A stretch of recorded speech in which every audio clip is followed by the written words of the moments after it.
Saudara sekalian, Gereja Kristus Yesus sangat mementingkan pengajaran akan firman Tuhan kepada jemaat.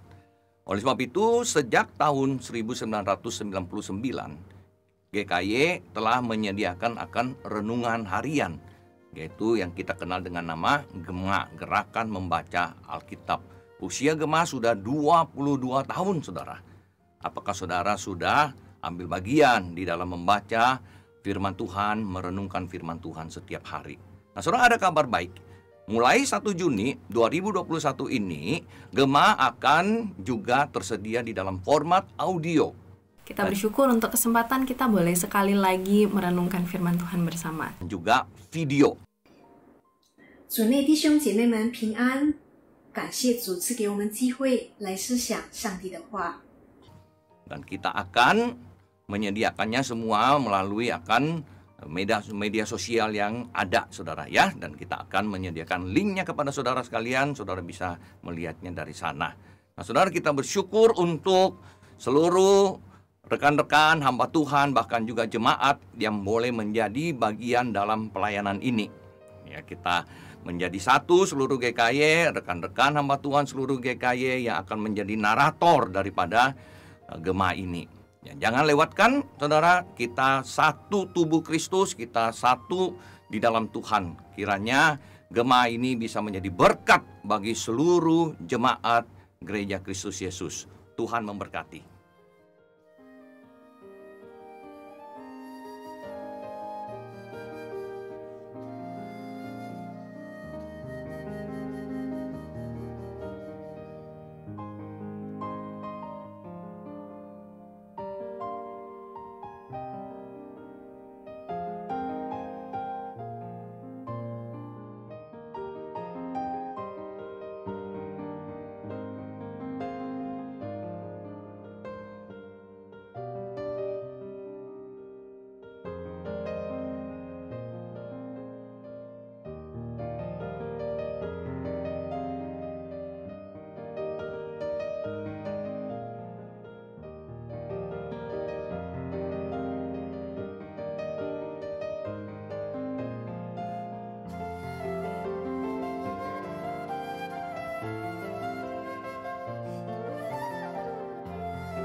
Saudara sekalian, Gereja Kristus Yesus sangat mementingkan pengajaran akan firman Tuhan kepada jemaat.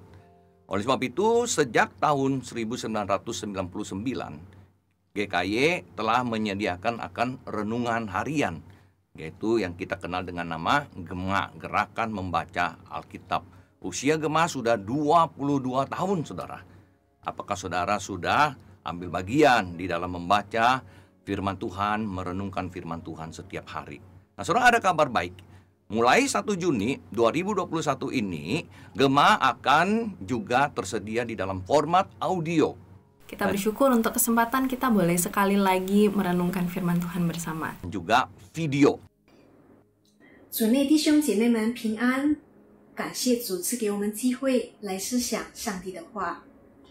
Dan kita akan menyediakannya semua melalui akan media sosial yang ada, saudara ya. Dan kita akan menyediakan linknya kepada saudara sekalian. Saudara bisa melihatnya dari sana. Nah, saudara, kita bersyukur untuk seluruh rekan-rekan hamba Tuhan, bahkan juga jemaat yang boleh menjadi bagian dalam pelayanan ini. Ya, kita menjadi satu seluruh GKY, rekan-rekan hamba Tuhan seluruh GKY yang akan menjadi narator daripada Gema ini. Ya, jangan lewatkan, saudara, kita satu tubuh Kristus, kita satu di dalam Tuhan. Kiranya Gema ini bisa menjadi berkat bagi seluruh jemaat Gereja Kristus Yesus. Tuhan memberkati.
Shalom jemaat yang dikasihi Tuhan.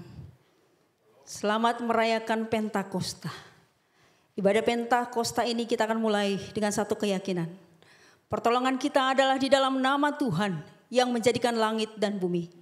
Turunlah kiranya atas kita sekalian anugerah dan damai sejahtera dari Allah Bapa kita dan Tuhan kita Yesus Kristus. Amin. Puji nama Tuhan, hari ini gereja di seluruh dunia merayakan, memperingati hari Pentakosta, hari turunnya Roh Kudus. 2000-an tahun yang lalu Allah menyatakan kuasa dan kehendaknya di dalam rancangan keselamatannya. Dia mengirimkan Allah Roh Kudus untuk hadir di tengah-tengah kita dan membangkitkan gerejanya. Dia sungguh Allah yang besar, Dia sungguh Allah yang mulia, Dia sungguh Allah yang ajaib, yang layak untuk kita puji dan kita agungkan. Kau Allah yang besar, Kau Allah yang mulia. Allah yang besar, ajaib dan mulia. Kau Yesus yang selalu membuatku terpesona. Segala pujian bagimu ya Tuhan. Hanya Kau yang layak ku agungkan. Yesus Tuhan, Kau layak dipuji, ditinggikan. Yesus Tuhan, Kau layak dipuji, ditinggikan atas seluruh bumi. Ajaib kuasa-Mu ya Allahku, ajaib kuasa-Mu ya Allahku. Ku kagum hormat padamu. Yesus Tuhan, Kau layak dipuji. Yesus Tuhan, Kau layak dipuji, ditinggikan atas seluruh bumi.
tetapi saatnya akan datang dan sudah tiba sekarang, bahwa penyembah-penyembah benar akan menyembah Bapa dalam roh dan kebenaran. Sebab Bapa menghendaki penyembah-penyembah demikian. Allah itu roh, dan barang siapa menyembah Dia harus menyembahnya dalam roh dan kebenaran, yaitu kebenaran Allah karena iman dalam Yesus Kristus bagi semua orang yang percaya. Allah itu roh, dan Dia berkenan untuk kita menyembah Dia di dalam kebenaran. Mari, Roh Kudus telah dicurahkan bagi setiap kita. Kita bersorak-sorak, gerejanya dibangkitkan.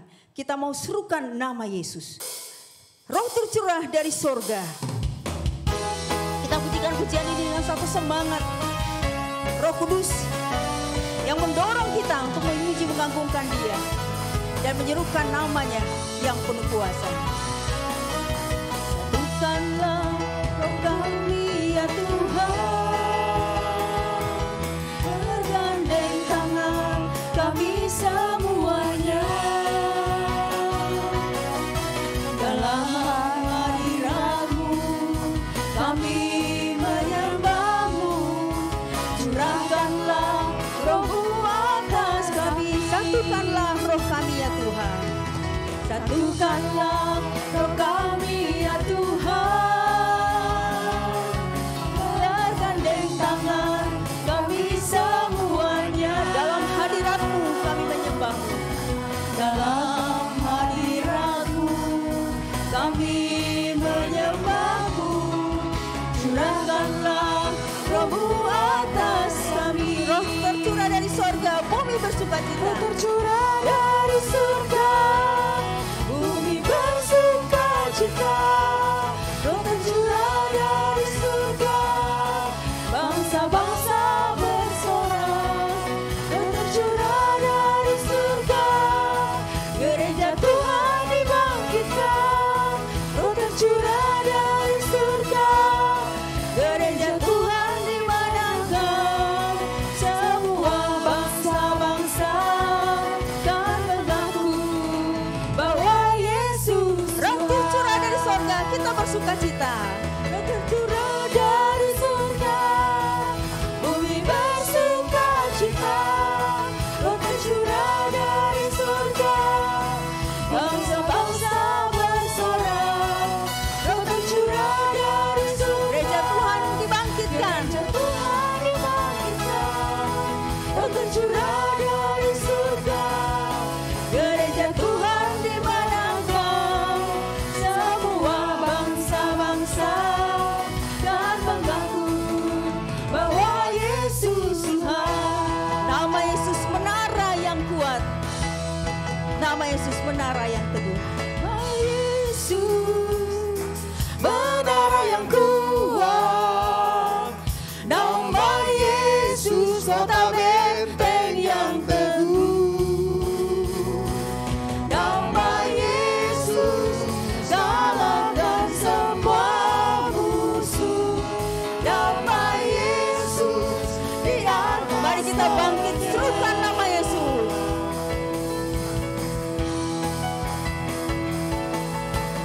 Bangkit, serukan nama Yesus. Maju, nyatakan kuasanya. Maju, nyatakan kuasanya.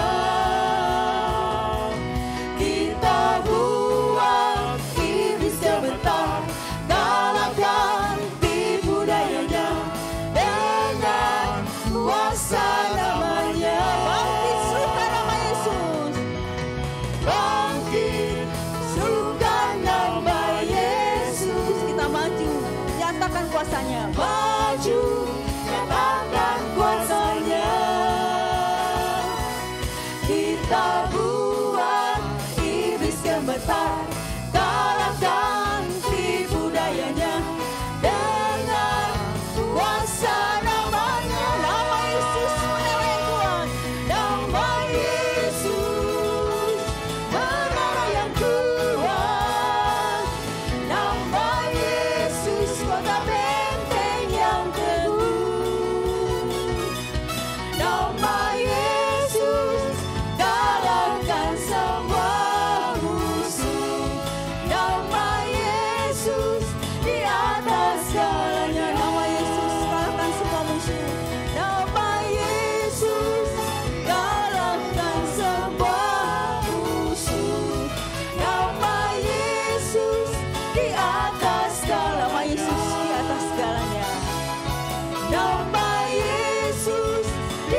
Nama Yesus di atas segalanya.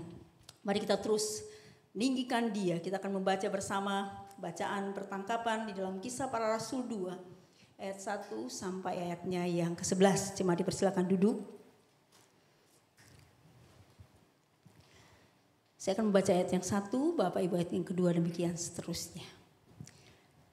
Ketika tiba hari Pentakosta, semua orang percaya berkumpul di satu tempat.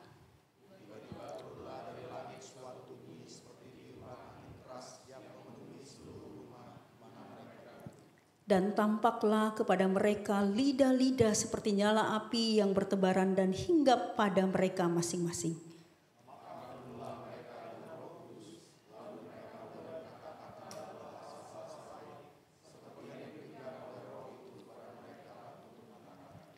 Waktu itu di Yerusalem diam orang-orang Yahudi yang saleh dari segala bangsa di bawah kolong langit.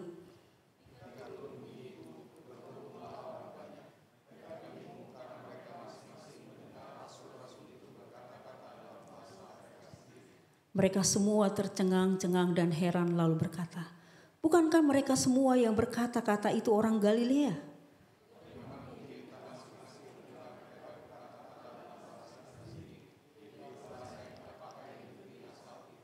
Kita orang Partia, Media, Elam, penduduk Mesopotamia, Yudea dan Kapadokia, Pontus dan Asia.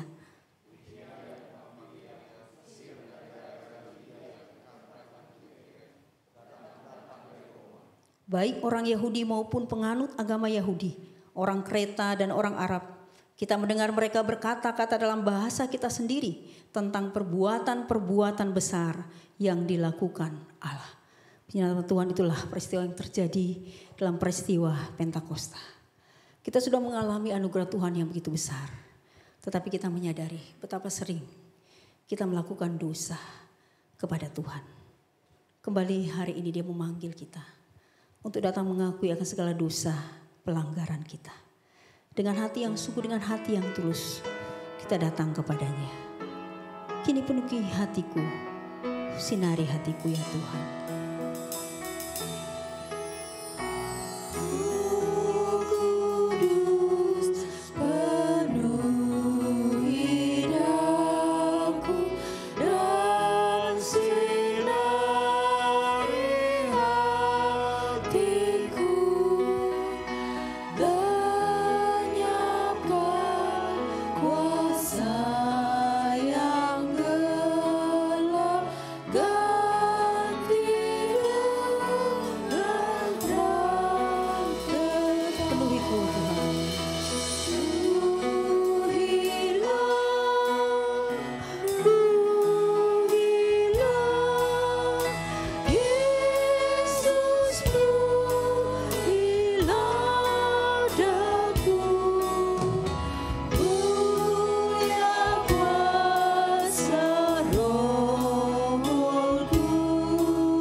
Tuhan, mari kita bangkit berdiri.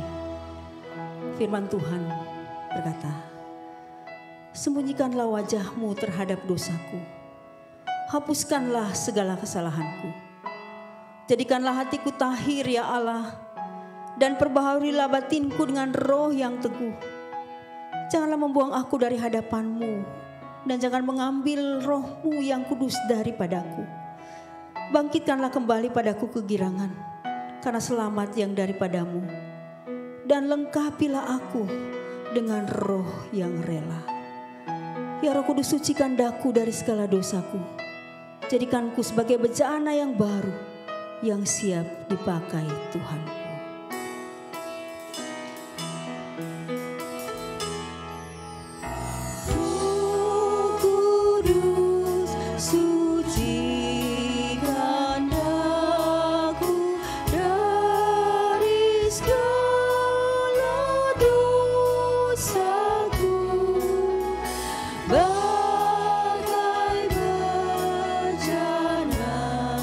Yang baru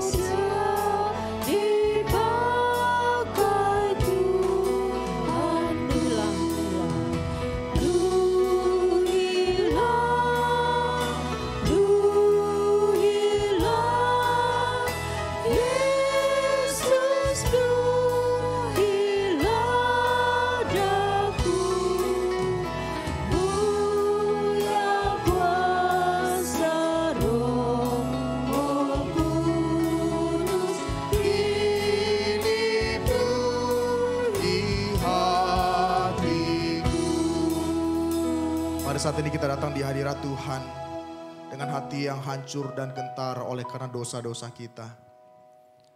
Kita sadar kita seringkali menyakiti hatinya dan mendukakan hatinya. Mari kita mohon ampun atas dosa-dosa kita. Dan kita mohon diperbaharui kembali olehnya.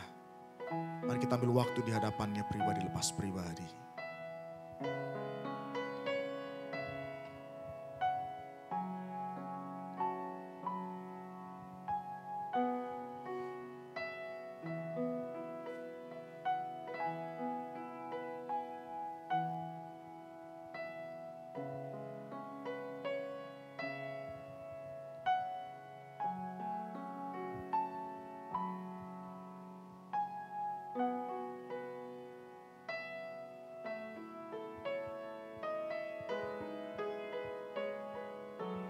Kami bersyukur ya Tuhan untuk keselamatan yang Kau berikan bagi setiap kami. Oleh karena karya-Mu ya Tuhan, kami boleh diperbaharui oleh kuasa Roh Kudus. Oleh karya Roh Kudus ya Tuhan. Seharusnya kami menjadi anak-anak Tuhan yang hidup dipimpin oleh Roh. Namun kami sadar dalam kehidupan kami setiap hari, kami hidup di dalam daging kami sehingga kami senantiasa terus-menerus melakukan dosa-dosa yang menyakiti hati Tuhan dan tidak bersyukur untuk karya keselamatan yang Kau berikan bagi setiap kami. Di hadapan Engkau Allah yang Maha Kudus, kami sadar siapakah kami ya Tuhan. Kami adalah orang-orang yang tidak layak, namun Engkau mengasihi kami.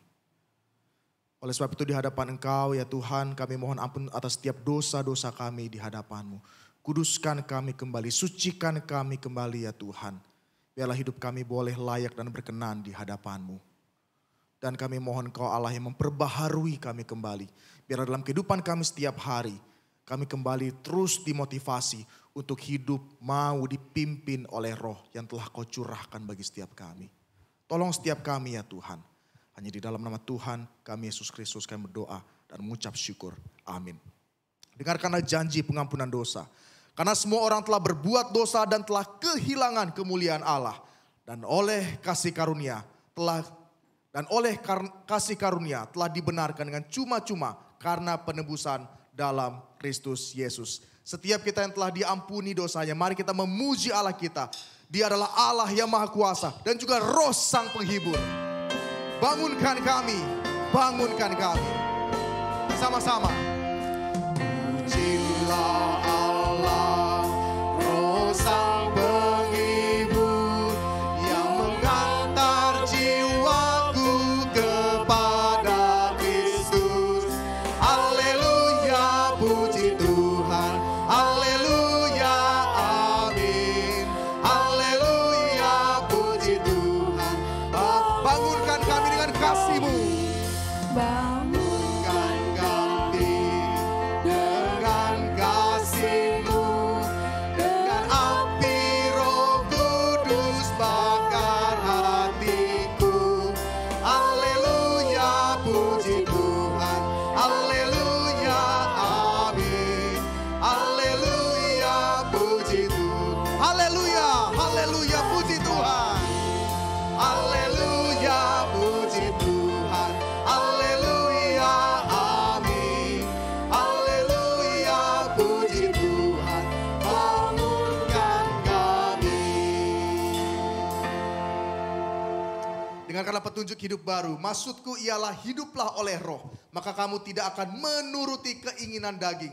Barang siapa menjadi milik Kristus Yesus, ia telah menyalibkan daging dengan segala hawa nafsu dan keinginannya. Jikalau kita hidup oleh Roh, baiklah hidup kita juga dipimpin oleh Roh. Dan janganlah kita gila hormat, janganlah kita saling menantang dan saling mendengki. Mari saat ini bersama dengan gereja di segala tempat, kita bersama-sama mengikrarkan pengakuan iman rasuli yang berbunyi demikian.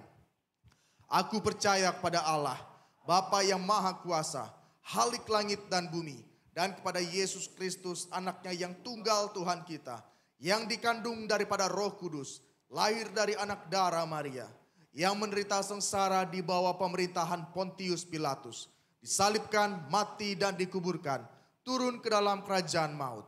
Pada hari yang ketiga, bangkit pula dari antara orang mati, naik ke sorga, duduk di sebelah kanan Allah, Bapa yang Maha Kuasa. Dan dari sana ia akan datang untuk menghakimi orang yang hidup dan yang mati. Aku percaya kepada Roh Kudus, gereja yang kudus dan am, persekutuan orang kudus, pengampunan dosa, kebangkitan tubuh dan hidup yang kekal. Amin. Silakan duduk kembali Bapak Ibu sekalian.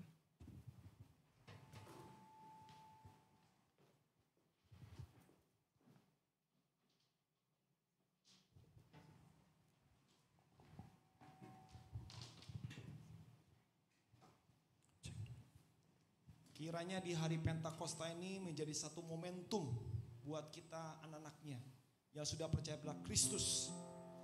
Untuk kita dibangkitkan, dalam kita dipimpin oleh Roh Kudus menjadi serupa dengan Kristus. Semakin mengasihi Tuhan, semakin mencintai Tuhan. Dan semakin Tuhan pakai menjadi saluran berkat Tuhan. Kiranya lagu ini menjadi lagu doa kita kepada Tuhan. Supaya hidup kita dipimpin oleh Roh Kudus.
Sanjung kau mulia, mulia bagimu Tuhan. Ku sembah kudus, kudus, kuduslah Tuhan. Dan ku sanjung kau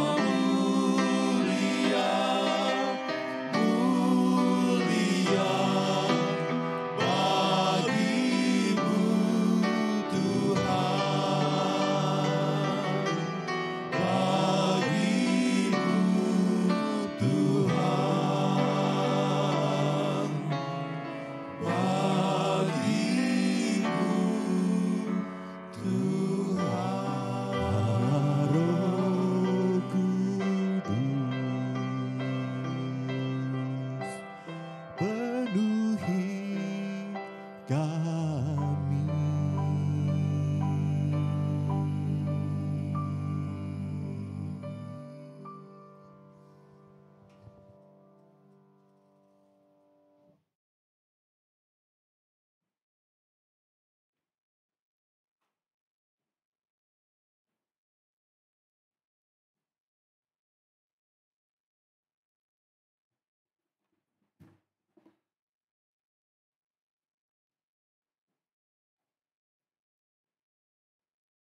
Jemaat kekasih Tuhan, di hari Pentakosta ini mari kita datang kepada Dia di dalam doa dan belajar firman-Nya. Kami memuji nama-Mu yang agung dan besar itu, Allah Bapa, Allah Putra, dan Allah Roh Kudus. Allah Tritunggal yang sudah merencanakan penciptaan dunia ini dan juga mempunyai rencana yang luar biasa di tengah-tengah dunia ini, supaya Kristus menjadi kepala di atas segala sesuatu. Kami bersyukur ya Allah, oleh karena cinta-Mu yang luar biasa, yang menyatakan keselamatan dengan mengutus Kristus Yesus datang ke tengah-tengah dunia ini. Kami bersyukur kepadamu Yesus Kristus, karena Engkau bersedia hadir di tengah kegelapan dan dosa manusia, menderita dan bahkan mati di atas kayu salib untuk menebus segala dosa dan pelanggaran kami. Kami bersyukur kepadamu yang juga bangkit sehingga memberikan kemenangan. Dan kami bersyukur Engkau yang mengutus Roh-Mu yang kudus di tengah-tengah kami, supaya kami tidak pernah ditinggal sendirian, melainkan Allah ketiga, pribadi yang ketiga daripada Agnum Allah Tritunggal, itu hadir pada waktu Pentakosta. Kami bersyukur, kami kagum, tidak ada Allah seperti Engkau, Bapa, Putra, Roh Kudus yang merencanakan keselamatan dan mengerjakan keselamatan itu di tengah-tengah dunia ini. Dan kami menyembah-Mu oleh karena kami boleh dikeluarkan dari kegelapan kepada terang yang ajaib melalui pekerjaan Roh-Mu yang kudus. Karena itu Bapa, kami berdoa bersama agar hari Pentakosta bawalah kami makin dekat mengenal Roh Allah. Bawalah kami makin memahami akan pendamping hidup kami di tengah-tengah dunia yang gelap ini. Dan bawalah kami mengerti pimpinan-Mu dan bersedia terus dipimpin oleh Engkau sampai kedatangan Kristus yang kedua kali. Terpujilah nama Tuhan. Bersabdalah ya Bapa, dan kiranya Roh Allah yang hadir bersama-sama dengan kami, menerangi kami semua jemaat-Mu, umat-Mu dimanapun kami berada, untuk bertemu dengan Engkau, untuk mengenal Engkau lebih dekat, dan untuk membiarkan Engkau memimpin hidup kami. Tuhan berkatilah, juga pakailah hamba-Mu boleh jelas menyampaikannya, dan semua kemuliaan hanya bagi nama-Mu. Di dalam nama Tuhan Yesus Kristus kami berdoa mengucap syukur. Amin. Jemaat kekasih Tuhan, Shalom. Kita sangat bersyukur kalau pada pagi hari ini kita boleh merayakan hari Pentakosta. Suatu hari yang penting sekali, di mana dikatakan oleh Yesus sebelum hari itu jangan kemana-mana. Ya, kepada murid-muridnya pada waktu dia mau naik ke surga. Karena apa? Karena akan turun oknum ketiga daripada Allah Tritunggal, yaitu Roh Kudus.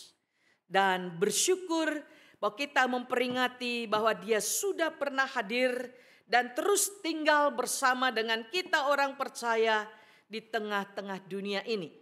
Nah, tema kita Living by the Spirit itu adalah bagaimana sebenarnya kita boleh kenal dia dengan lebih dekat, tetapi juga pada akhirnya membiarkan dia memimpin kehidupan kita. Karena ini adalah kunci atau rahasia bagaimana kita bisa hidup makin hari, makin menjadi serupa dengan Yesus Kristus. Mari kita buka Galatia pasal yang kelima, akan menjadi bagian kita mempelajarinya dari ayat 16 sampai dengan ayat 25. Atau biasanya kita akhiri sampai ayat terakhir 26.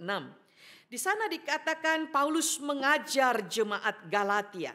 Maksudku ialah hiduplah oleh roh, maka kamu tidak akan menuruti keinginan daging. Sebab keinginan daging berlawanan dengan keinginan roh, dan keinginan roh berlawanan dengan keinginan daging. karena keduanya bertentangan, sehingga kamu setiap kali tidak melakukan apa yang kamu kehendaki. Akan tetapi, jikalau kamu memberi dirimu dipimpin oleh Roh, maka kamu tidak hidup di bawah hukum Taurat. Perbuatan daging telah nyata, yaitu percabulan, kecemaran, hawa nafsu, penyembahan berhala, sihir, perseteruan, perselisihan, iri hati, marah, kepentingan diri sendiri, percideraan, dan roh pemecah. Kedengkian, kemabukan, pesta pora, dan sebagainya. Terhadap semuanya itu kuperingatkan kamu seperti yang telah kubuat dahulu, bahwa barang siapa melakukan hal-hal yang demikian, ia tidak akan mendapat bagian dalam kerajaan surga. Tetapi buah roh ialah kasih, sukacita, damai sejahtera, kesabaran, kemurahan, kebaikan, kesetiaan, kelemah lembutan, penguasaan diri. Tidak ada hukum yang menentang hal-hal itu. Barang siapa menjadi milik Kristus Yesus, ia telah menyalibkan daging dengan segala hawa nafsu dan keinginannya. Jikalau kita hidup oleh Roh, baiklah hidup kita juga dipimpin oleh Roh. Dan janganlah kita gila hormat, janganlah kita saling menantang dan saling mendengki. Firman Allah yang dibagikan atau diajarkan oleh Paulus kepada jemaat Galatia adalah jemaat yang sudah pernah mendengar Injil dan mengalami kasih karunia Allah di dalam Kristus Yesus. Di dalam pasal 5 ayat yang pertama dikatakan, supaya kita sungguh-sungguh merdeka, Kristus telah memerdekakan kita. Jadi kalau kita melihat di dalam bagian ini, bahwa kemerdekaan, di sini kemerdekaan yang dimaksud yaitu kemerdekaan dikeluarkan dari kegelapan kepada terang yang ajaib.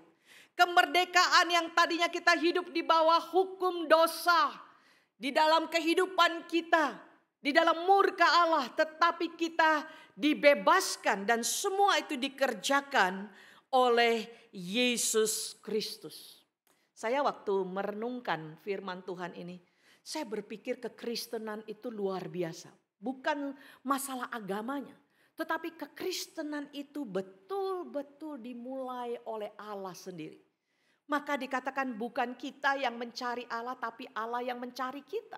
Dan justru seperti doa yang tadi saya sampaikan, yaitu Dia yang mencipta. Dan Dia juga yang mempunyai misi yang besar di dalam ciptaannya, yaitu Efesus pasal 1. Sampai dalam Efesus pasal 1, pulanglah ke rumah nanti membaca betul-betul. Itu doksologi yang luar biasa tentang keselamatan. Yang dikerjakan oleh Allah Bapa, Allah Putra, dan Allah Roh Kudus.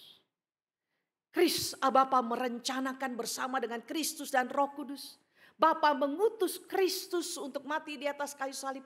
Dan setelah kita itu dikatakan diampuni ya melalui pekerjaan Kristus yang mati dan bangkit, kita itu diberikan Roh-Nya yang kudus. Karena itu saya ingin mengajak kita melihat bagian ini, bahwa keselamatan atau kemerdekaan yang diberikan yang sejati bukan berdasarkan usaha manusia.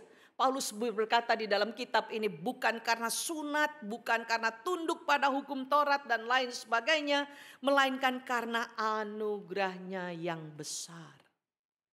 Orang berlomba-lomba untuk mendapat selamat, tetapi keselamatan tidak pernah ditemui, melainkan anugerah daripada Allah.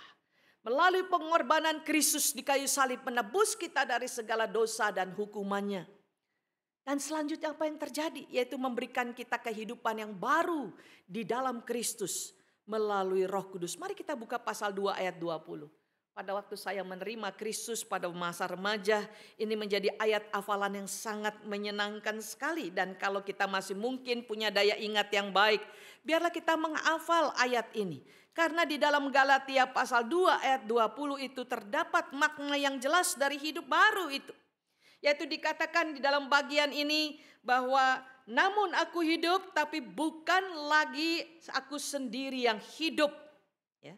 Bukan lagi aku sendiri yang hidup dikatakan.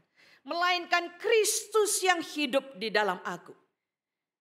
Dan hidupku yang kuhidupi sekarang di dalam daging adalah hidup oleh iman dalam anak Allah yang telah mengasihi aku dan menyerahkan dirinya untuk aku.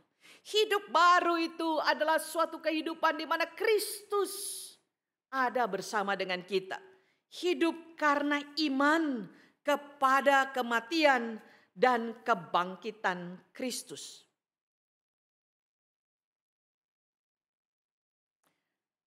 Sekarang kita masuk lebih jauh kepada Roh Kudus. Karena hari ini hari Pentakosta, kita mau kenal lebih dalam. Biasanya kalau bicara Roh Kudus ada yang alergi, ya. Katanya itu sesuatu yang tidak usah terlalu dibicarakan, ya. Tetapi memang kalau kita berkata itu tidak dibicarakan, Alkitab membicarakannya. Dan siapakah Roh Kudus itu harus betul-betul kita kenal dengan benar supaya kita mengerti bagaimana kita bisa dipimpin dalam kehidupan ini oleh Roh Kudus itu sendiri. Bahwa Roh Kudus itu merupakan pribadi, dia juga bukan kuasa, bukan benda begitu yang bisa disuruh-suruh dan sebagainya. Ya, melainkan dia adalah pribadi ketiga dari Allah Tritunggal. Ya. Kalau kita melihat di dalam bagian ini, Bapa adalah pribadi. Yesus adalah pribadi. Roh Kudus adalah pribadi. Ya. Banyak orang yang menganggap bahwa Bapa, Anak, Roh Kudus hanya satu pribadi. Memang Allah itu satu, tetapi tiga pribadi. Ya. Jadi kalau di dalam hal ini membuat kita supaya tidak kebingungan. Tetapi ini memang kalau berbicara doktrin Allah Tritunggal, karena waktunya sangat panjang untuk menjelaskan, saya tentu tidak akan menjelaskan lebih jauh. Tetapi yang saya jelaskan bahwa di dalam Alkitab Yesus selalu berkata pada Roh Kudus itu bukan dipakai kalimat it atau benda, melainkan he atau him. Yohanes 14, Yohanes 16 dengan sangat jelas dia akan turun ke tengah-tengah dunia. Sehingga Roh Kudus itu adalah suatu pribadi, maka dikatakan jangan menyakiti Roh Kudus. Kalau benda dipukulin juga nggak akan sakit, betul tidak? Benda mati. Tapi kalau dia satu pribadi, ya maka itu bisa disakiti. Oleh karena itu Roh Kudus adalah Allah itu sendiri. Ya. Dan Allah Roh Kudus peranannya luar biasa. Tadi kita ingat bahwa Yesus berkata jangan kemana-mana sebelum turunnya pribadi yang akan mendampingi engkau. Oleh karena itu bahwa setelah Kristus naik ke surga, Roh Kudus itu mendampingi murid dan mendampingi orang percaya. Maka kita perlu kenal lebih jauh, lebih dalam. Sehingga kita bisa berjalan bersama dengan dia. Roh Kudus itu adalah yang memeteraikan kita. Mari kita buka Efesus 1 ya. Ini kalau makanya saya mengajak bahwa pulang ke rumah bacalah kitab Efesus. Saya selalu kagum sekali dengan kitab Efesus. Yaitu secara khusus Efesus pasal yang pertama itu. Karena di dalam Efesus itu sendiri kalau kita lihat baik-baik. Bahwa sungguh-sungguh mengajak kita untuk melihat Allah Tritunggal dalam peranannya memberikan keselamatan kepada manusia. Sampai-sampai seorang yang memberikan gambar di buku tafsiran kitab Efesus itu adalah peti uang emas yang berkelimpahan. Ingin berkata bahwa Allah itu melakukan perbuatan yang begitu ajaib, begitu indah, begitu luar biasa. Diperankan oleh Allah Tritunggal untuk mengerjakan keselamatan manusia. Nah di dalam Efesus pasal 1 ayat 13-14 dikatakan di dalam dia kamu juga karena kamu telah mendengar firman kebenaran yaitu Injil keselamatanmu. Di dalam dia kamu juga ketika kamu percaya, perhatikan itu. Dimeteraikan dengan Roh Kudus yang dijanjikannya itu. Kata meterai itu penting sekali. Kalau kita mau mengambil uang ya atau kalau kita mau membuat suatu surat perjanjian ada meterai disahkan. Itu dia. Tetapi di sini meterainya bukan meterai 10.000, 20.000, tetapi Allah Roh Kudus itu yang dimeteraikan di dalam hidup kita. Luar biasa. Dan dikatakan ayat 14, Roh Kudus itu adalah jaminan bagian kita sampai kita memperoleh seluruhnya. Oh haleluya. Jadi dengan kata lain, bahwa pada waktu kita terima Yesus, kita dimeteraikan dengan Roh Kudus. Itu merupakan jaminan yang membawa kita terus dari waktu ke waktu sampai akhir kita menerima, dikatakan apa yang menjadi bagian kita sepenuhnya.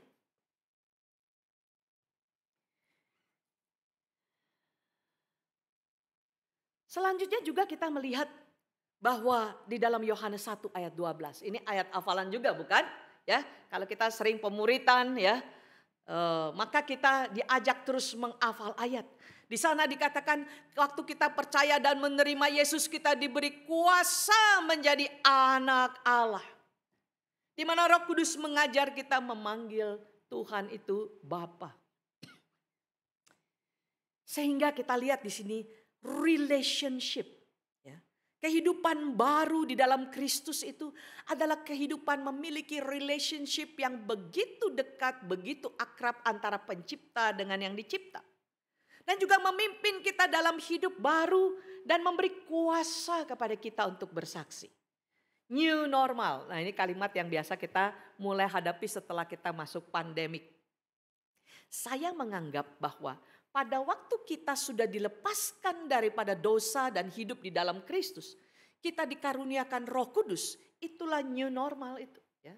Bahwa pada waktu kita seperti memasuki pandemik ini, maka kita harus memakai masker seperti ini. Itu new normal. Kalau zaman dulu orang pakai begini-begini sebelum pandemik, dibilang orang apa? Ya mungkin sakit, pilek, batuk ya, atau orang sedang bekerja kepada sampah dan sebagainya.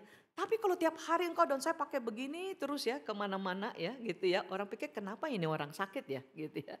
Tapi kalau sekarang justru orang tidak pakai malah aneh ya. Itu namanya new normal itu. Jadi di sini kita mau mengajak melihat bahwa setelah kita di dalam Tuhan, kita hidup pada sesuatu yang normal, yaitu bagaimana hidup kita itu dipimpin, dikuasai oleh Roh Kudus. Nah, kita lihat baik-baik.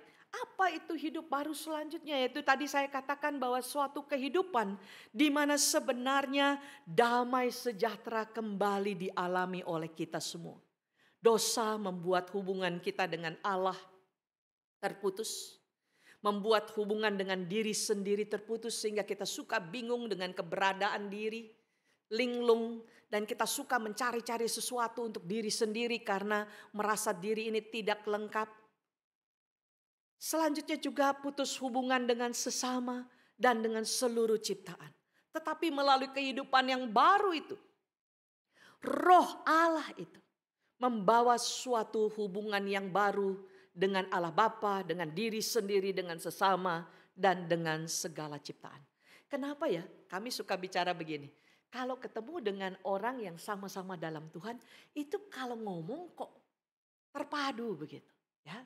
Ada sesuatu yang sama begitu. Ya. Berbicara tentang firman Allah menjadi kesukaan. Tapi coba orang yang tadi tidak ada roh Tuhan. Coba dulu waktu kita belum dalam Tuhan. Senangnya apa? Gosip. Benar gak? Ngomongin yang jorok lah. Ngomongin kebun binatang. Ngomongin yang busuk. Memfitnah orang dan sebagainya. Tetapi begitu kita diperbaharui oleh Tuhan. Kita bersuka cita berbicara tentang Tuhan. Tentang hal-hal yang baik dan sebagainya. Inilah yang kita alami di mana ada Roh Allah tinggal di dalam hidup kita. Ada satu perubahan, sekalipun fisik kita tidak berubah, tetapi di dalamnya ada perubahan. Yang selanjutnya kita akan melihat di sini. Namun, nah ini yang saya ingin ajak kita lihat lebih jauh. Yaitu ada juga konflik terjadi dalam diri setelah kita terima Tuhan Yesus. Setelah Roh Kudus tinggal di dalam diri kita, ya, itu seperti kegelapan kita diterangi, maka akan terlihat kotoran-kotoran kita secara nyata. Coba ya, saya sering kalau dulu-dulu banyak ya, atau juga sekarang orang ngobrol gini, kok dulu sebelum percaya Yesus kok tenang-tenang aja ya. Gak ada satu kegelisahan yang susah dan sebagainya. Tapi begitu terima Yesus kok hidup rasanya makin berat ya. Apa-apa dosa. Ya, kok kita jadi makin peka gitu. Dengan A, B, C kalau kita mengalami kejatuhan. Waktu kita jatuh dalam dosa ada kegelisahan-kegelisahan terjadi di dalam diri kita. Karena apa? Karena memang ada Roh Allah itu yang tinggal di dalam diri kita. Kalau dulu tidak ada Roh Allah tinggal dalam diri kita kita bisa berbuat seenaknya. Maka orang-orang yang tidak itu seenaknya saja korupsi, tidak merasa bersalah. Mengatai orang tidak merasa bersalah, memperkosa orang begitu diam biasa saja, ya. Bahkan melakukan dosa terus-menerus, ya. Tetap saja dia tenang saja. Tetapi pada hal yang terjadi pada waktu kita jatuh dalam dosa yang kecil, saya kita mungkin pikir ya nggak ada dosa besar, dosa kecil. Tapi berbohong aja, jantung kita mulai tak tuk tak tuk tak tuk, sama nggak nih? Atau kita waktu bohong, biasa aja, gitu ya. Saya merasakan sekali setelah menjadi percaya kepada Tuhan, berbohong itu hilang betul-betul damai sejahtera. Berbohong itu ya, saya mulai melihat contoh waktu mulai belajar firman Allah waktu masa remaja, jangan berdusta. Sampai di rumah disuruh bohong, maka beneran ada orang datang saya berbohong karena diajar berbohong.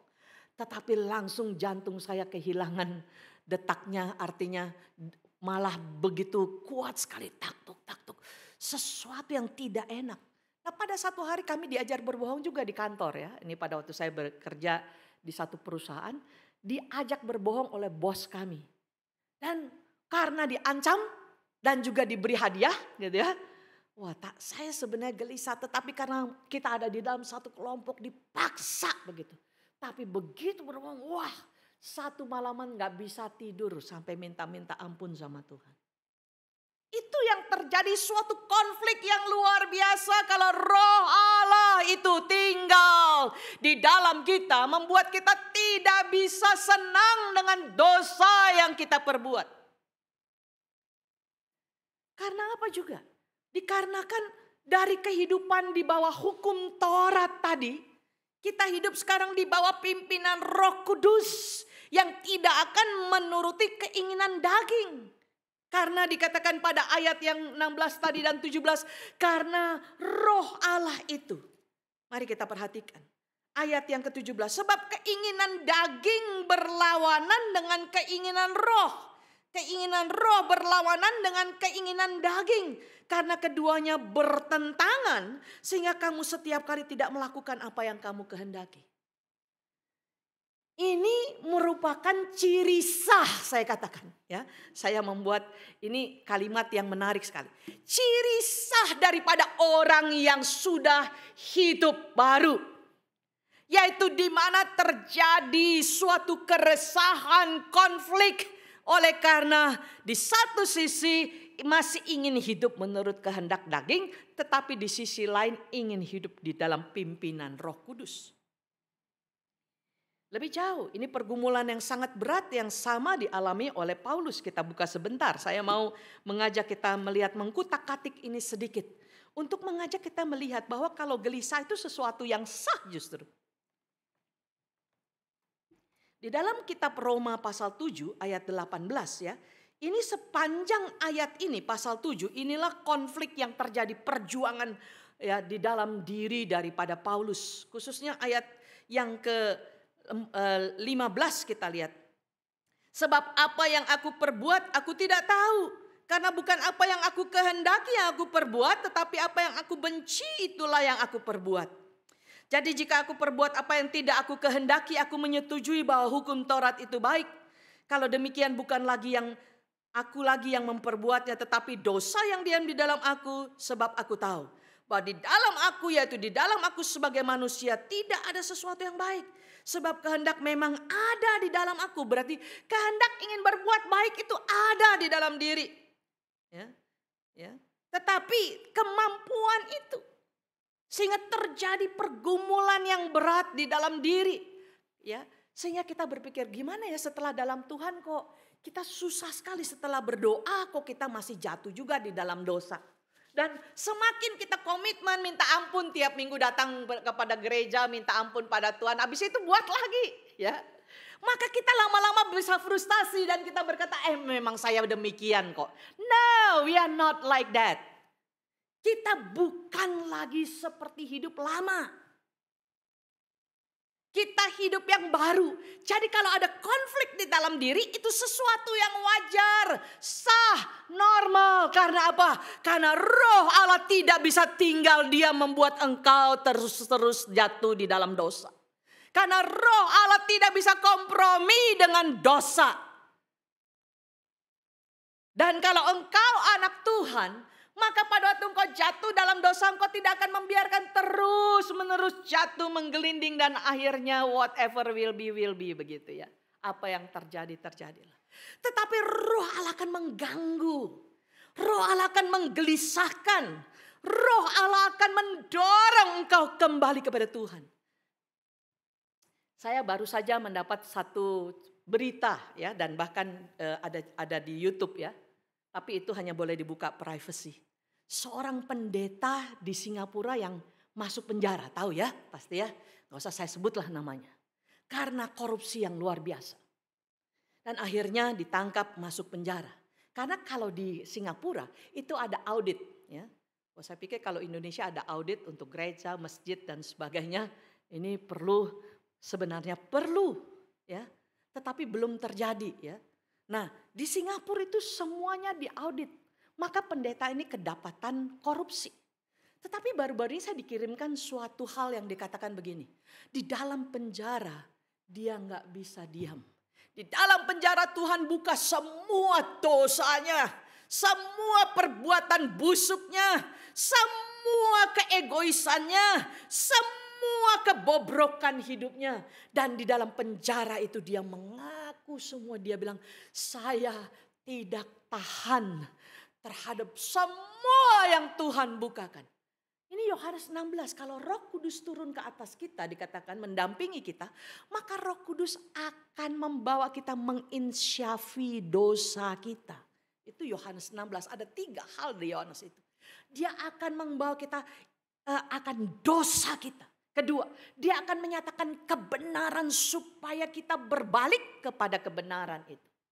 Maka pendeta ini di dalam kesaksiannya dia berkata, begitu Tuhan buka semua kebobrokannya, lalu dia mengaku dan seperti anak kecil dia sujud kepada Tuhan meminta pengampunan luar biasa. Maka Paulus saja mengalami pergumulan sebagai rasul. Jadi bukan aneh jikalau engkau dan saya mengalami konflik di dalam kehidupan. Di mana di situ saya membawa sengaja kalimat itu. Ya, dikalimatkan di situ si spirit itu ya, roh itu berkata dalam sebelah kiri, you will never defeat me, the spirit will always win, begitu ya.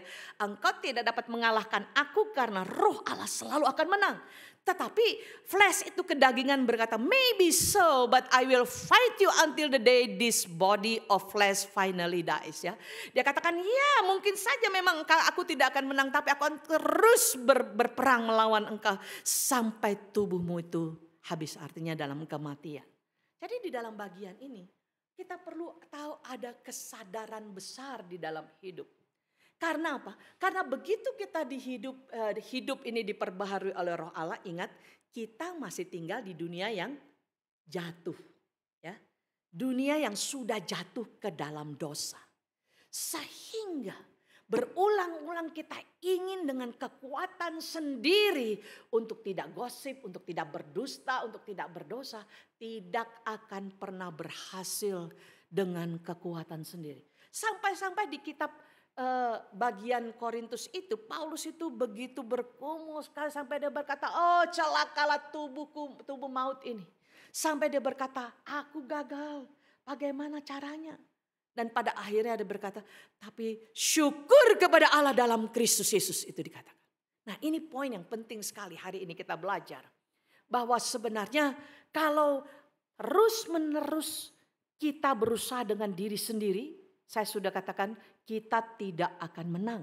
Malah kita seringkali jatuh lagi dalam dosa-dosa seperti yang di sebelah itu flesh, buahnya flesh itu ya. Yaitu tadi dalam ayat-ayat yang sudah diuraikan di dalam kitab Galatia itu. Yaitu dikatakan ayat yang 19, percabulan, kecemaran, hawa nafsu. Semua ini kalau kita baca baik-baik, ini semua adalah ke dosa-dosa terhadap mengasihani diri, dosa-dosa terhadap diri. Bagaimana diri ngalamin kepuasan, bagaimana diri itu mengalami merasakan bahwa dia bisa dengan percabulan, bisa dengan ini, bisa dengan itu, dia puas begitu. Kekuasaan, kekayaan, harta, wanita dan sebagainya. Itu semua diuraikan di dalam ayat-ayat ini. Jikalau dikatakan hidup yang sudah dipimpin roh itu, tapi kita tidak bersedia untuk dipimpin. Jadi rahasianya bagaimana supaya kita boleh mengalami kemenangan. Memang itu adalah proses, saya ingin katakan. Jangan lupa bahwa di dalam kehidupan ini ya, yang paling utama itu justru kata Paulus. Ada 3 kali ayat ini. Mari kita baca ayat 16, ayat 18, ayat 25. Inilah tema kita. Di dalam Galatia pasal 5 ayat 16. Maksudku ialah hiduplah oleh roh. Jadi bukan dengan kekuatan sendiri. Melainkan untuk kita bisa betul-betul hidup sesuai dengan kebenaran Allah. Langkah awal harus dimulai. Kenal Roh Kudus itu dengan jelas. Allah yang tinggal dan mendampingi kita. Dikatakan di sana hiduplah oleh Roh. Living by the Holy Spirit itu. Yang kedua. Ya. Ayat yang ke-18. Akan tetapi jikalau kamu memberi dirimu dipimpin oleh Roh. Jadi hidup oleh roh, dipimpin oleh roh. Lalu ayat 25. Jikalau kita hidup oleh roh, baiklah hidup kita juga dipimpin oleh roh. Artinya Roh Kudus itu sudah tinggal di dalam diri kita. Maka kita perlu membangun suatu relationship dengan dia. Dan bersedia dipimpin oleh dia dari waktu ke waktu. Di sini kalimat itu mengungkapkan bahwa bukan sekali-kali bersedia dipimpin. Sekali-kali tidak. Melainkan kalau dia adalah sebagai yang berada dan mengarahkan hidup kita untuk hidup dalam hidup baru itu. Maka kita harusnya tiap-tiap hari bersedia dipimpin oleh oknum ketiga dari Allah Tritunggal itu. Ya. Maka nanti kita akan melihat bahwa di dalam bagian ini pada ayat 16 kita perhatikan sekali lagi. Maka kamu tidak akan menuruti keinginan daging. Ya. Jadi bukan fight dengan daging kita karena kita tidak mampu. Tapi kuncinya adalah tiap-tiap hari kita perlu bersekutu, bersedia dipimpin oleh Roh Allah. Karena Roh Allah itu yang akan membawa kita kepada kemenangan demi kemenangan. Saya senang sekali mempelajari satu bagian yang diberikan oleh D.A. Carson, seorang teolog yang saya sangat kagumi, seorang yang begitu dalam di dalam melakukan eksposisi, eksegesis tentang firman Allah. Dia berkata, let us keep in the step of the Holy Spirit. Jadi mari kita terus berjalan di dalam pimpinan atau langkah-langkah daripada Roh Kudus itu.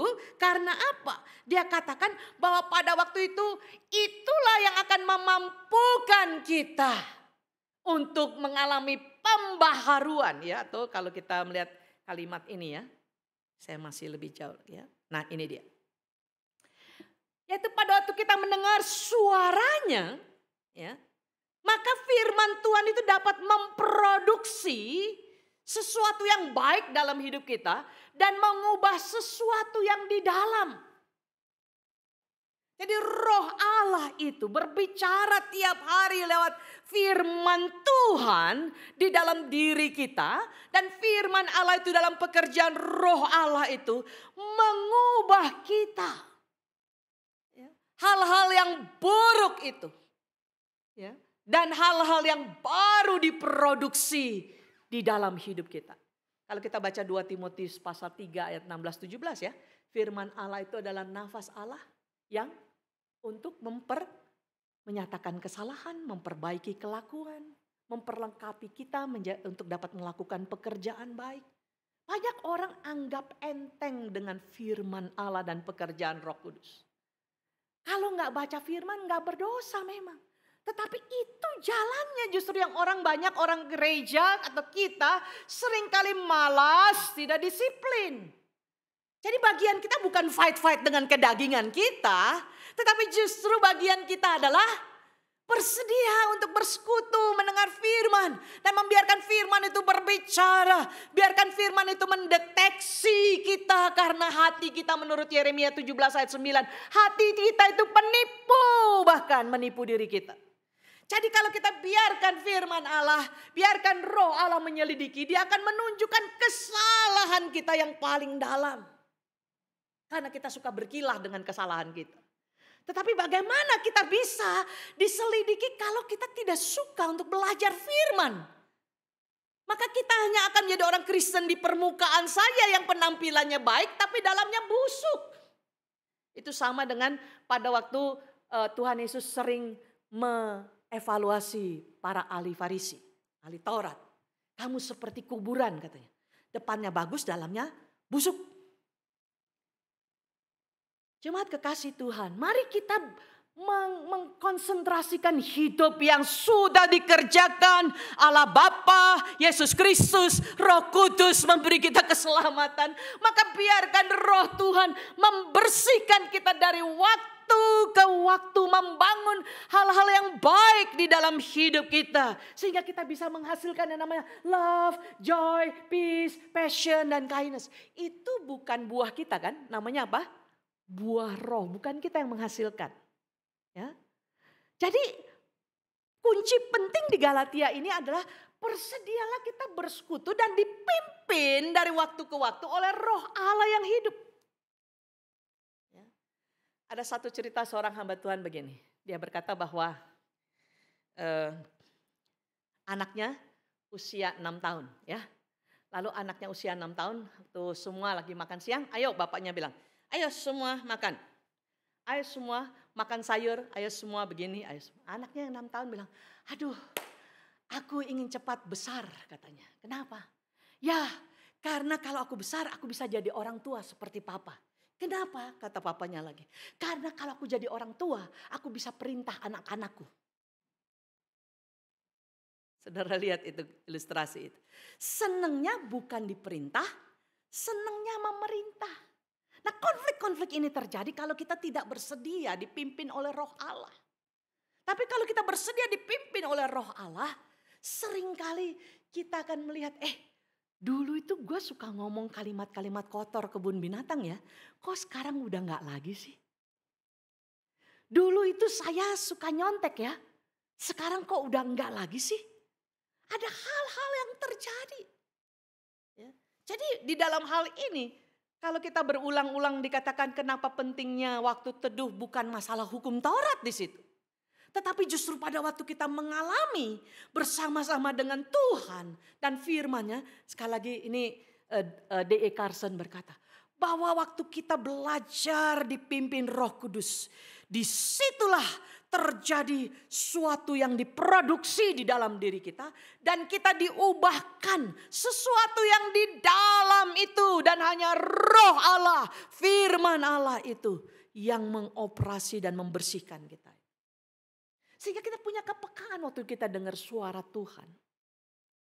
Ya, kalau kita mau berbuat dosa, ada sesuatu yang mengingatkan kita. Sehingga mari kita junjung tinggi firman Allah, bukan disembah-sembah tapi betul-betul membaca, menghidupinya, memberi waktu yang cukup untuk bisa bergaul dengan kebenaran. Yang kedua, yaitu juga bahwa berdoa di mana justru tadi saya katakan kita tidak akan pernah mampu untuk hidup benar di hadapan Tuhan. Tetapi doa itu membawa kita yang tidak mampu berseru kepada Allah, help, I cannot do by myself. Seperti Paulus berkata, celaka tubuh yang maut ini, siapakah yang dapat menolong? Tapi syukur kepada Allah dikatakan. Jadi hanya Allah yang sanggup di tengah kita mau berdosa, berbuat sesuatu yang tidak benar. We ask God, kita tahu keinginan itu begitu kuat. Maka kita bukannya fight dalam hal itu, tapi fight. Minta Tuhan menolong kita. Saudara, saya jujur harus mengatakan pernah ada satu firman Tuhan berbicara sama saya. Dan firman itu sebenarnya sedang mengingatkan saya untuk tidak jatuh dalam dosa itu. Saya bilang terima kasih Tuhan, Engkau sudah mengingatkan, tapi keinginan itu besar sekali. Maka bergumul sekali, Tuhan tolong, saya tidak mampu, berteriaklah kepada Tuhan. Dan justru di tengah-tengah seperti itulah, mengalami berkali-kali pertolongan Tuhan yang luar biasa. Ada saja yang Tuhan izinkan. Sampai akhirnya itu tidak pernah terjadi. Dan saya berkata terima kasih Tuhan. Terima kasih, kalau bukan Tuhan tidak mungkin itu bisa dilakukan. Tetapi kalau kita juga jatuh dalam dosa, karena kita sedang diproses, maka di situ ada pengampunan. Roh Allah menginsyafkan kita akan dosa, tapi juga Roh Allah menuntun kita untuk kembali kepada Dia. Ada orang bertanya, ya, berapa kali kita harus meminta pengampunan sampai betul Tuhan mengampuni kita? Saya katakan dengan iman kita minta ampun, kita serius. Kalau memang kita jatuh dalam dosa, langsung datang pada Tuhan. Itu saya latih diri saya, jujur di hadapan Tuhan. Begitu jatuh dalam dosa, saya langsung sujud di bawah kaki Tuhan. Menangis, Tuhan saya masih bersalah. Kita berjuang, yaitu bersama dengan Tuhan. Dan darah Kristus itu sanggup untuk menebus dosa kita. Dan bersekutu seperti ini kita. Baik kita di sini maupun kita yang online. Kenapa kita perlu terus mempunyai persekutuan? Karena di dalam persekutuan itulah kita saling menjagai. Apalagi kalau kita ada dalam pemuritan demi pemuritan. Maka kita biasa hidup bersama dengan beberapa orang yang sungguh-sungguh rindu hidup makin dibaharui. Di sana kita dikuatkan. Di sana kita dibangun oleh Tuhan. Di sana kita bersedia mengaku kelemahan-kelemahan kita di hadapan teman. Tidak ada yang hidup bertopeng. Dan disitulah justru cara Tuhan membaharui kita dari waktu ke waktu. Dan ada komitmen yang sangat jelas. Bahwa saya mau taat. Artinya apa? Tuhan, itu doa Daud selalu saya pakai sebagai doa saya. Condongkan hatiku kepada kebenaran. Lalukan mataku daripada perkara-perkara yang tidak benar. Saya suka pakai doa-doa dari pergumulan-pergumulan para pemazmur dan sebagainya untuk hidup saya.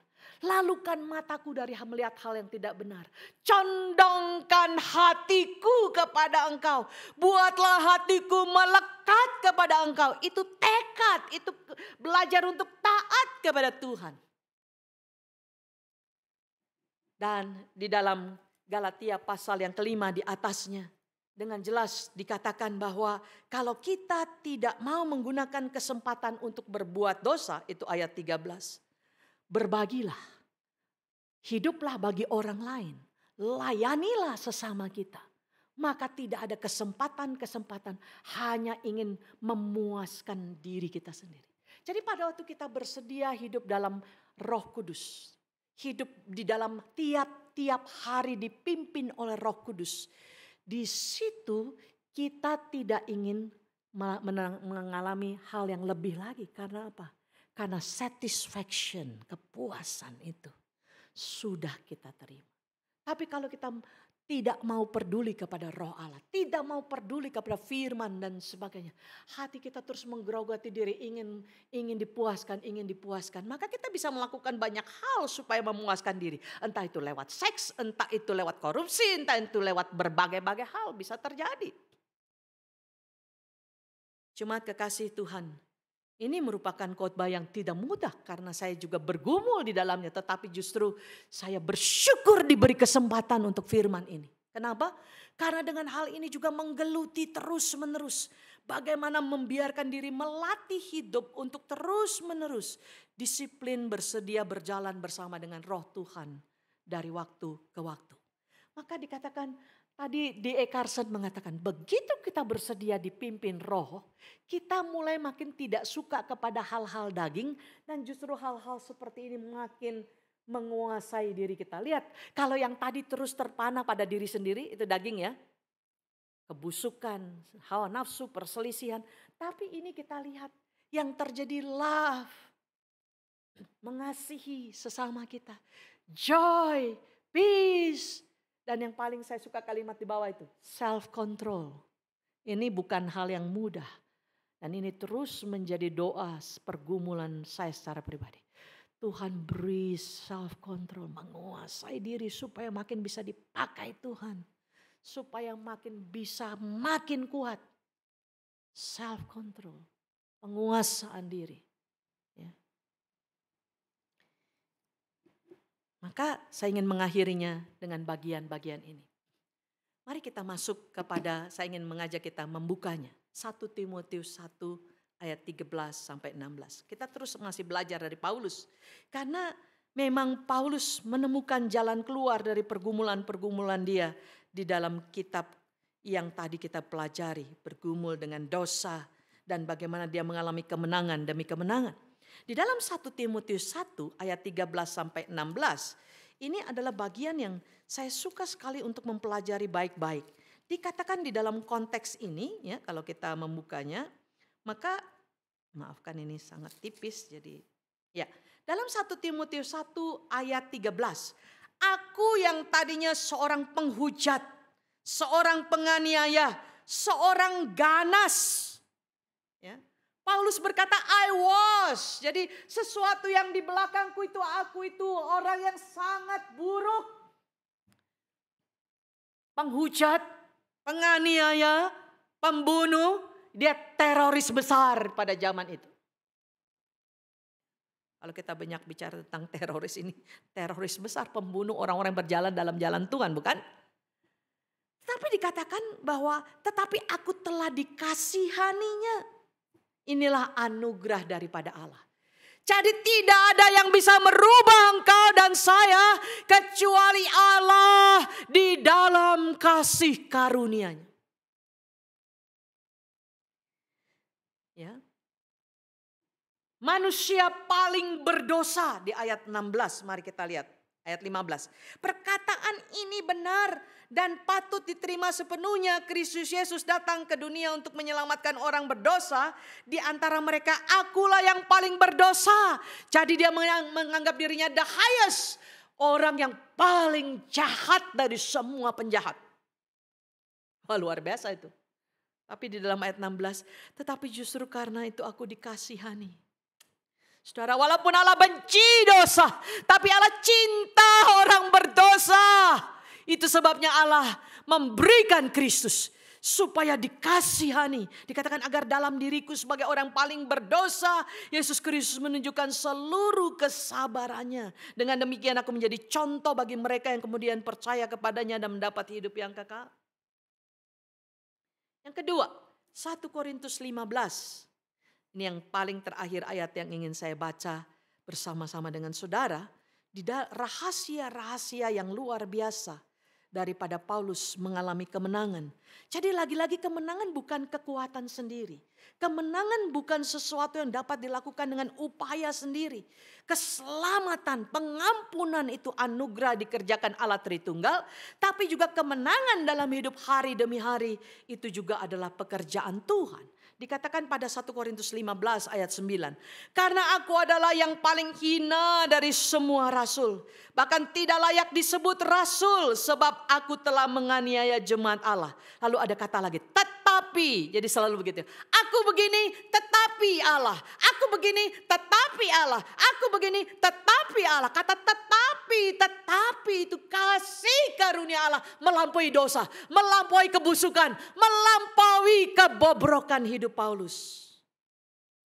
Dikatakan tetapi karena kasih karunia Allah, aku adalah sebagaimana aku ada sekarang. I am that I am. Bukan lagi sesuatu yang di belakang Yang di belakang itu sudah diselesaikan dengan darah Kristus Yesus.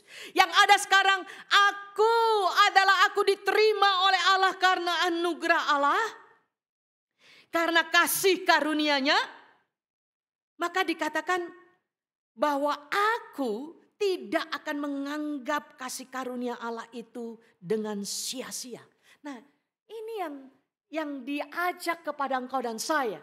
Bagaimana supaya kita hidup bersedia terus. Hidup menang adalah hidup menghargai kasih karunia Allah. Hidup menghargai darah Kristus di atas kayu salib. Dan hidup menghargai Roh Kudus yang sudah hadir di hari Pentakosta. Tinggal dalam diri kita. Dia mau supaya kita dipimpin oleh Dia. Sehingga waktu Paulus ini tidak menyia-nyiakan anugerah Allah, dikatakan sebaliknya, aku telah bekerja lebih keras daripada mereka semua. Tetapi bukannya aku melainkan kasih karunia Allah yang menyertai aku. Paulus mengambil satu tekad. Aku tidak akan menyia-nyiakan kasih karunia Tuhan. Sebaliknya dikatakan, karena aku menghargai, menghormati kasih karunia Allah yang begitu luar biasa. Oleh karena itu sekarang aku membanting tulang, dikatakan di situ kopial, ya. Aku bekerja sekeras-kerasnya hidup bagi Tuhan dan hidup bagi sesamaku, tidak lagi hidup untuk diri sendiri. Di sini poinnya, gereja Tuhan perlu kita belajar terus-menerus, termasuk saya. Bagaimana tidak lagi hidup hanya untuk diri sendiri. Dan kalau kita bertumbuh di dalam kasih Tuhan, kita selalu rindu hidup untuk Tuhan, hidup untuk orang-orang lain, hidup untuk memberikan sukacita kepada banyak orang yang bahkan belum pernah mengalami sukacita. Tetapi dia berkata, tapi kalau aku bisa melakukan itu pun kasih karunia Allah. Dengan kata lain, tidak bisa dilakukan sendiri. Yang perlu apa? Yang perlu komitmen. Itu bagian kita. Komitmen hidup bersama Roh Allah. Komitmen tiap-tiap hari berjalan bersama. Kalau ditegur dalam dosa, kembali lagi. Kalau hidup terus-menerus untuk melakukan kebenaran, kita lakukan kebenaran. Dan kita hidup di dalam pelayanan di seluruh bagian hidup kita. Kalau tadi kita melihat gambar ini, ya, kita melihat dengan jelas di sini. Bahwa apapun kita sebagai pegawai negeri, sebagai dokter, sebagai kaum profesional. Mari kita hidup dengan profesi kita itu, kita kerjakan untuk Allah. Karena memang itulah. Ya. Saya senang dengan gambar di atas itu.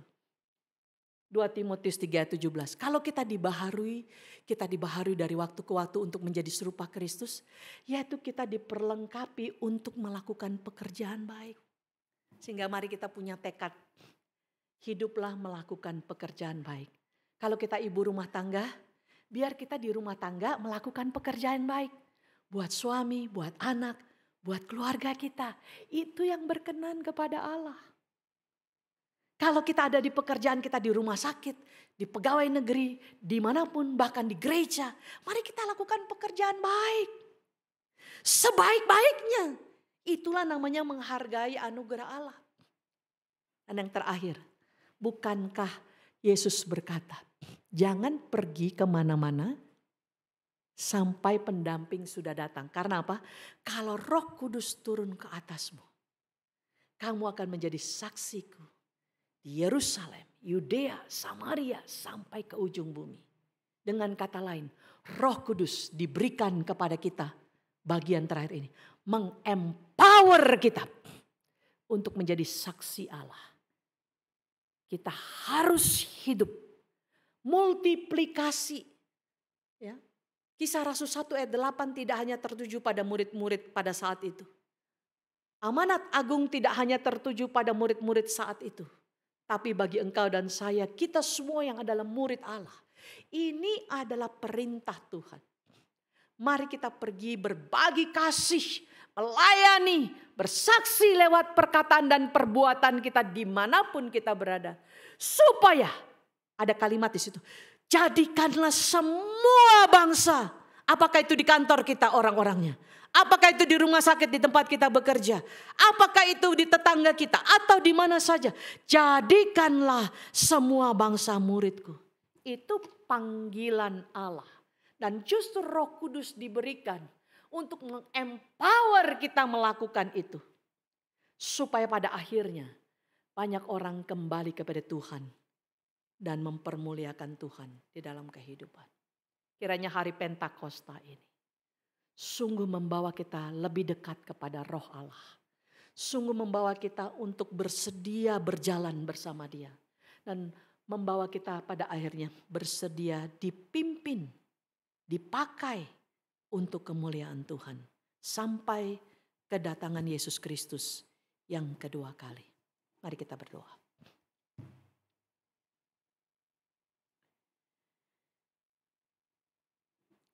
Ambillah waktu sejenak. Berbicaralah kepada Allah Roh Kudus. Kalau selama ini kita tidak terlalu kenal, kita minta ampun. Dan kita mau minta supaya kita makin mengenal Dia. Kalau selama ini kita tidak acuh kepada Roh Kudus yang tinggal dalam diri kita. Bahkan kita tidak mau mendengar suaranya, mari kita minta ampun. Karena Roh Kudus diberikan oleh Kristus kepada kita. Untuk menjadi pendamping kita, penghibur, menjadi counselor, penasihat kita. Dan Dialah yang mengempower kita untuk hidup dari hari ke hari, bertumbuh menjadi serupa dengan Kristus. Bahkan Dia menunggu kita untuk Dia dapat memakai kita menjadi alat. Sehingga banyak orang di sekitar kita boleh kenal Kristus. Dan hidup bersama Kristus.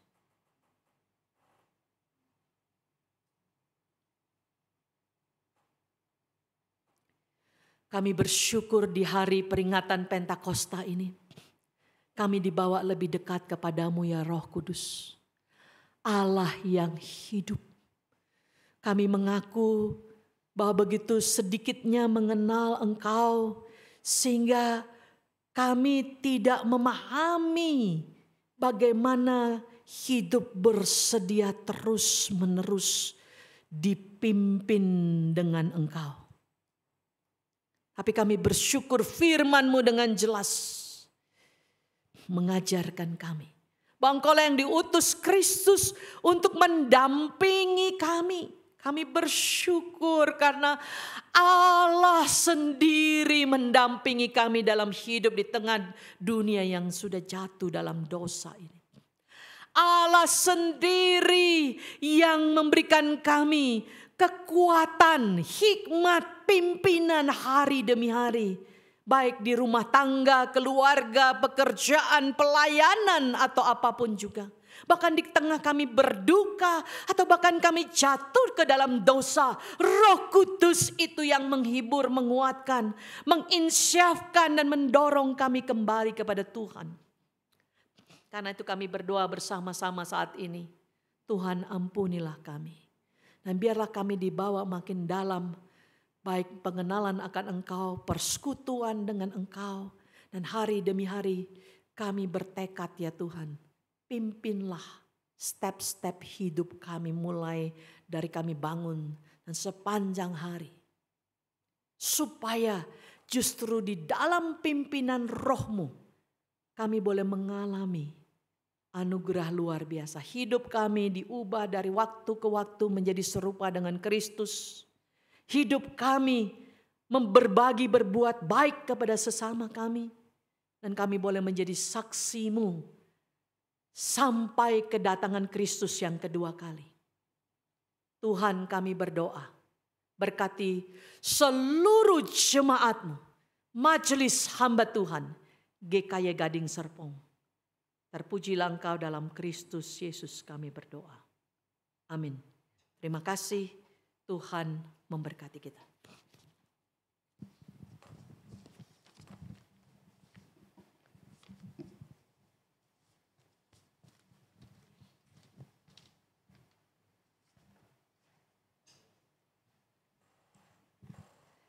Puji nama Tuhan untuk firman-Nya yang boleh memberkati setiap kita.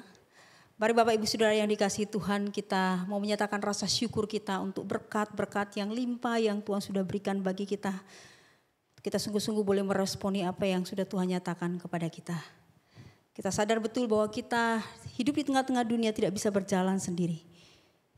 Kita sangat membutuhkan Tuhan. Allah Roh Kudus yang Dia berikan dan telah hadir hidup kita untuk menuntun, menyertai kita. Peganglah tanganku Roh Kudus. Setiap hari kita akan memberikan persembahan. Persembahan akan ditransfer ataupun melalui barcode.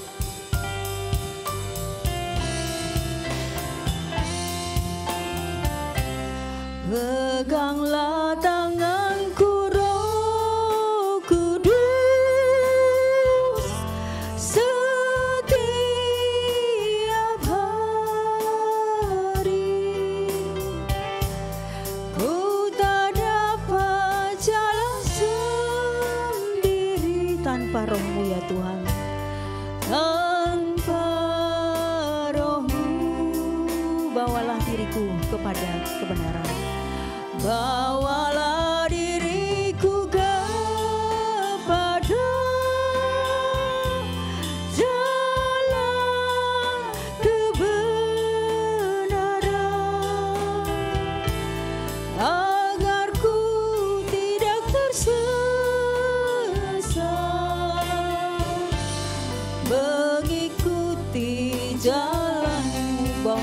Peganglah tanganku Roh Kudus.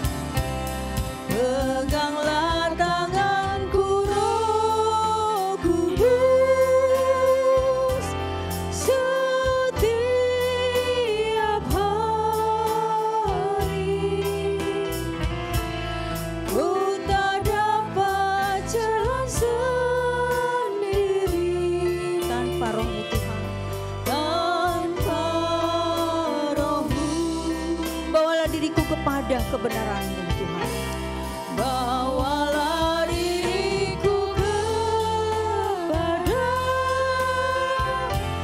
jalan kebenaran, agar ku tidak tersesat, mengikuti jalan. Kudus-kuduslah, mari kita bangkit berdiri.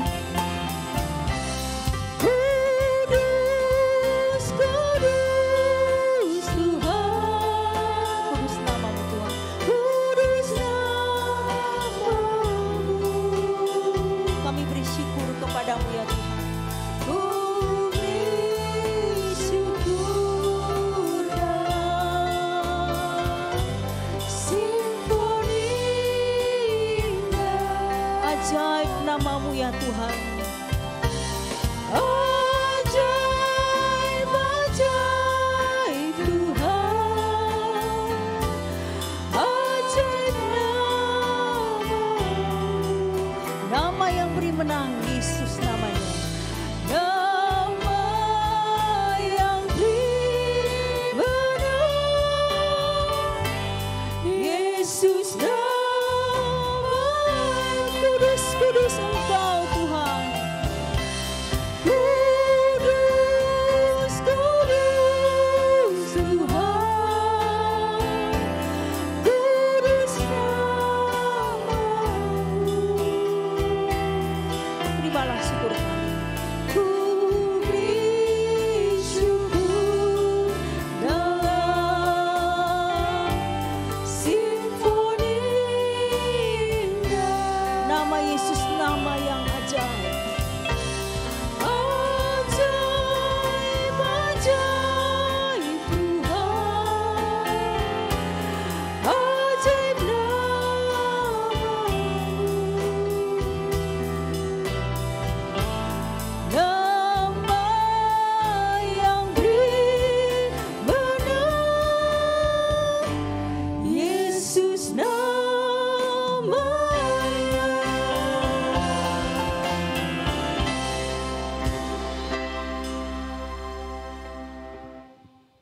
Kami sungguh bersyukur kepada-Mu ya Roh Kudus. Ya Allah kami, untuk anugerah-Mu, kasih karunia-Mu yang begitu besar dan terus menerus Engkau nyatakan bagi kami. di saat kami kembali memperingati akan Pentakosta, turunnya Roh Kudus bagi umat-Mu. Betapa patut kami menyatakan rasa syukur kami, karena Engkau Allah tidak meninggalkan kami. Engkau tidak membiarkan kami sendiri di tengah-tengah dunia yang gelap, tetapi Engkau Allah yang senantiasa menuntun dan memimpin kami. Terima kasih Tuhan, terima kasih. Saat ini kami bersama-sama membawa rasa syukur kami lalu persembahan kami. Ini semua adalah bagian yang pemberian daripada Tuhan. Terimalah ya Tuhan. Bila melalui persembahan ini yang tidak seberapa dibandingkan dengan apa yang sudah Engkau berikan bagi kami. Tuhan boleh berkati dan boleh sungguh-sungguh dipakai untuk perluasan akan gereja-Mu, akan pelayanan-Mu. Sehingga semakin banyak orang yang boleh mengalami akan kasih Tuhan melalui pelayanan gereja-Mu. Secara khusus GKI Gading Serpong ini. Terima kasih Tuhan, dan biarlah bukan hanya uang-uang, bukan hanya harta yang kami berikan kepada Tuhan. Tetapi kami sungguh-sungguh mempersembahkan hidup kami. Hidup yang sungguh-sungguh dipimpin, dituntun, disertai oleh Roh Kudus. Sehingga kami sungguh-sungguh hidup memuliakan Tuhan. Terpuji nama-Mu Tuhan. Di dalam nama Tuhan Yesus kami berdoa dan mengucap syukur. Amin. Berita pengembalaan, silakan duduk Bapak Ibu. Berita pengembalaan oleh Pendeta Martin.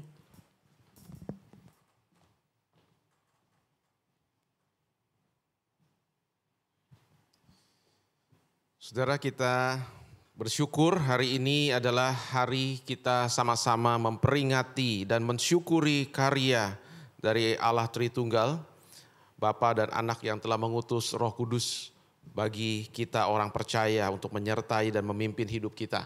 Terima kasih buat pelayanan Bu Ria dan untuk semua rekan-rekan, khususnya juga untuk panitia kenaikan dan Pentakosta. Saudara, sejak dari kenaikan Tuhan Yesus kita beribadah, kita diingatkan bahwa Tuhan naik memberikan manfaat, keuntungan, kebaikan bagi kita gereja. Dan sepanjang 10 hari di antara itu ada 8 malam, setiap malam kita diajak untuk berdoa dan merenungkan firman Tuhan ya mengenai karya dan peran dari Allah Roh Kudus. Dan hari ini saudara, kita bersyukur kita diingatkan oleh firman Tuhan supaya senantiasa hidup kita dipimpin oleh Roh Kudus.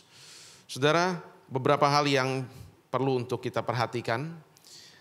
Saudara, minggu ke depan kita akan masuki minggu yang terakhir di bulan Mei, ya, tanggal 30 Mei.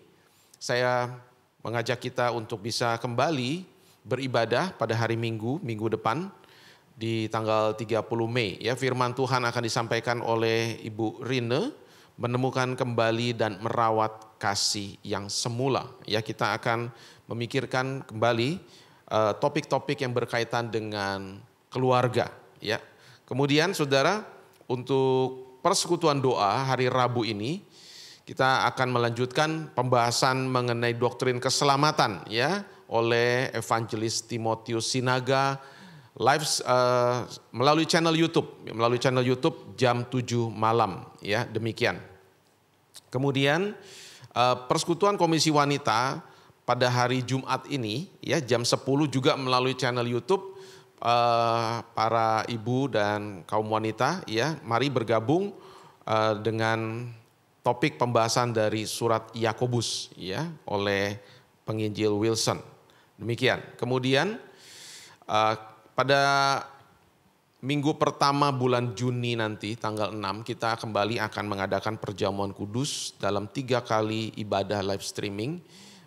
Untuk saudara semua yang sudah baptis dewasa dan juga CD, saudara boleh mengambil mulai dari minggu ini ke depan, ya, untuk roti dan anggur di tata usaha gereja.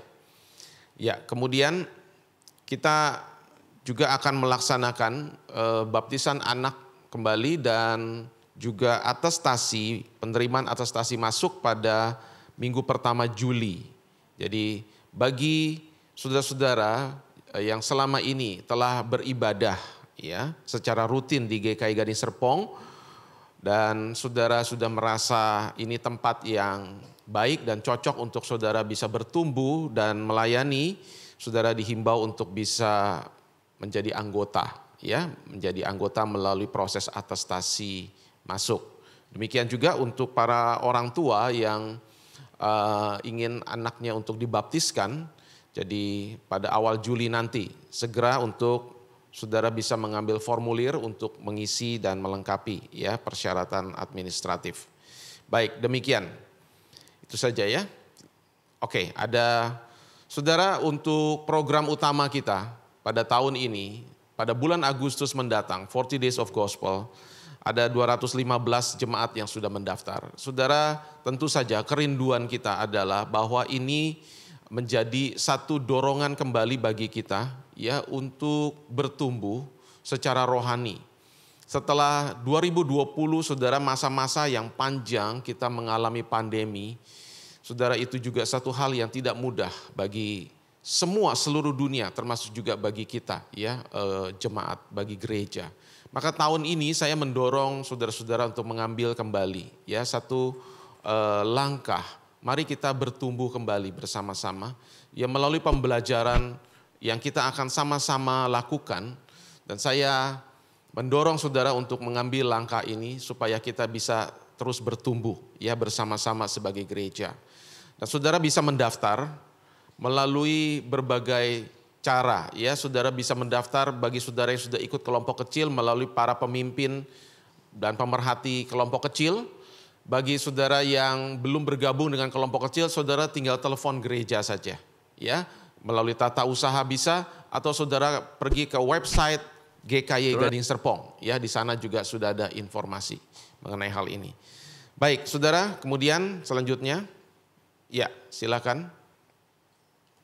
Saudara sekalian, Gereja Kristus Yesus sangat mementingkan pengajaran akan firman Tuhan kepada jemaat. Oleh sebab itu, sejak tahun 1999, GKY telah menyediakan akan renungan harian, yaitu yang kita kenal dengan nama Gema, Gerakan Membaca Alkitab. Usia Gema sudah 22 tahun, saudara. Apakah saudara sudah ambil bagian di dalam membaca firman Tuhan, merenungkan firman Tuhan setiap hari? Nah, saudara, ada kabar baik. Mulai 1 Juni 2021 ini, Gema akan juga tersedia di dalam format audio. Kita bersyukur untuk kesempatan kita boleh sekali lagi merenungkan firman Tuhan bersama. Juga video. 主内弟兄姐妹们平安，感谢主赐给我们机会来思想上帝的话。 Dan kita akan menyediakannya semua melalui akan media sosial yang ada, saudara ya, dan kita akan menyediakan linknya kepada saudara sekalian. Saudara bisa melihatnya dari sana. Nah, saudara, kita bersyukur untuk seluruh rekan-rekan hamba Tuhan, bahkan juga jemaat yang boleh menjadi bagian dalam pelayanan ini. Ya, kita menjadi satu seluruh GKY, rekan-rekan hamba Tuhan seluruh GKY yang akan menjadi narator daripada Gema ini. Ya, jangan lewatkan, saudara, kita satu tubuh Kristus, kita satu di dalam Tuhan. Kiranya Gema ini bisa menjadi berkat bagi seluruh jemaat Gereja Kristus Yesus. Tuhan memberkati. Ya, demikian. Jadi mulai Juni ya, saudara. Sebenarnya selama ini juga melalui grup WhatsApp gereja, setiap hari di broadcast, saudara ya, baik itu yang tertulis atau tercetak dan juga audio, dan nanti mulai Juni akan ada dalam bentuk format video. Ya, kiranya kita semua semakin didorong untuk membaca, merenungkan dan mencintai firman Tuhan. Mari kita bangkit berdiri, kita akan masuk di dalam doa syafaat. Mari kita berdoa. Bapa di surga, Bapa yang telah mengutus Roh Kudus di dalam nama Yesus Kristus kepada kami gerejamu, sehingga hari ini kami gerejamu boleh memiliki karunia yang terbesar, yaitu Roh Allah berdiam dan menyertai hidup kami. Kami berdoa ya Tuhan, biar melalui peringatan hari Pentakosta, Engkau sekali lagi boleh membangunkan gerejamu di tengah kondisi situasi yang tidak mudah saat ini. Sebagai orang percaya, kiranya Roh-Mu yang kudus boleh menguatkan setiap anak-anak Tuhan di dalam menghadapi pergumulan, kesulitan, tantangan kehidupan saat ini.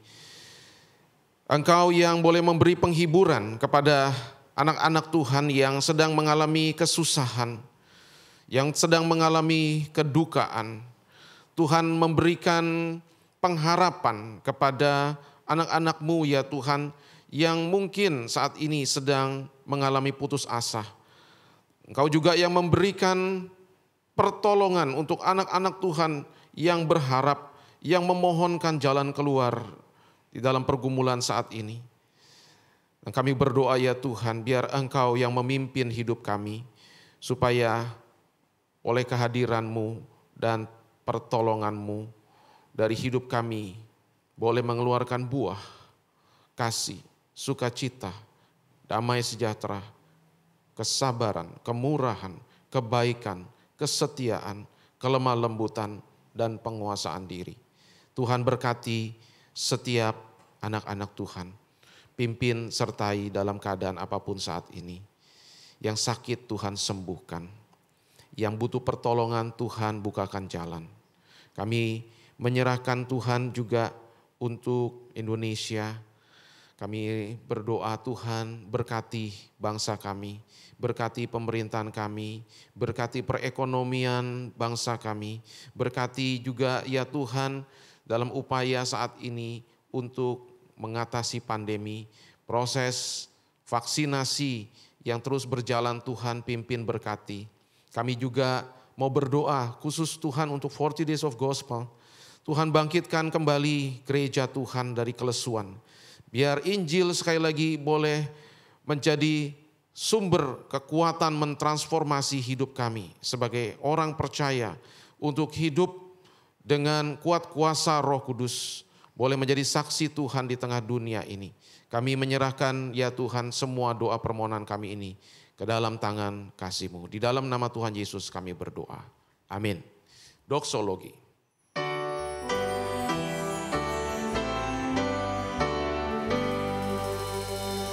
Puji Allah Bapa Putra, puji Allah Roh Kudus, ketiganya yang esa. Pohon selamat sumber berkat.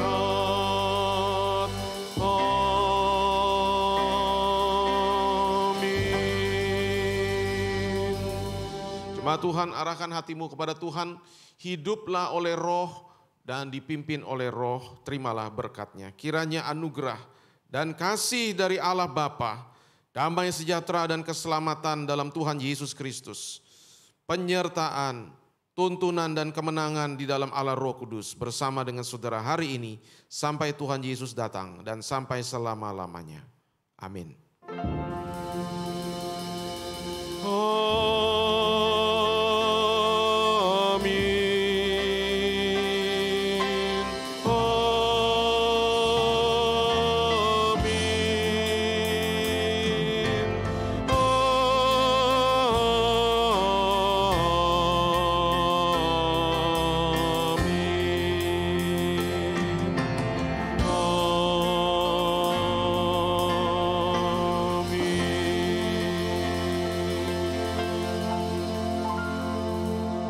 Amin. Silakan duduk.